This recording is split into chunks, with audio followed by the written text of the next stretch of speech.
হ্যাঁ হ্যাঁ আসুন বসুন। বাবা বাবা বাস খাওয়ার লাইন হয়ে ব্যাপারে যাবে। যাই বলবো তাই কম। সুন্দর। সে এমএলএ এর পিএ। তো এর মানে তো এমএলএ বিল থেকে আছে? বেশি টাকা ও ইনকাম করে তাই না? আপনার কি মতামত? হ্যাঁ নিশ্চয়ই, হ্যাঁ নিশ্চয়ই। আচ্ছা বিয়ের জন্য মেয়ে রাজি হবে তো তাই না? সেটা আর এমন কি, মেয়ে সবুজে আসলে পানি আমরা খাবে কথা না। বলে নিব কেমন? আপনি কিছু বলেন না কেন? হ্যাঁ নিশ্চয়ই, হ্যাঁ নিশ্চয়ই। নেক। মনে হয় বাসায় উনার রাজত্বই চলে। আপনি মেয়েকে ডাকুন। হ্যাঁ আমি আসছি, সবাইকে জানিয়ে দাও। আরেকটা মহারানী। ওকে সারিকা ঠিক মা, আছে।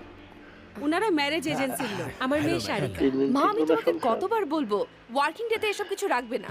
বিয়ে আমার আমার সারা জীবনের ব্যাপার, এভাবে কোনো সিদ্ধান্ত নেওয়া যায়?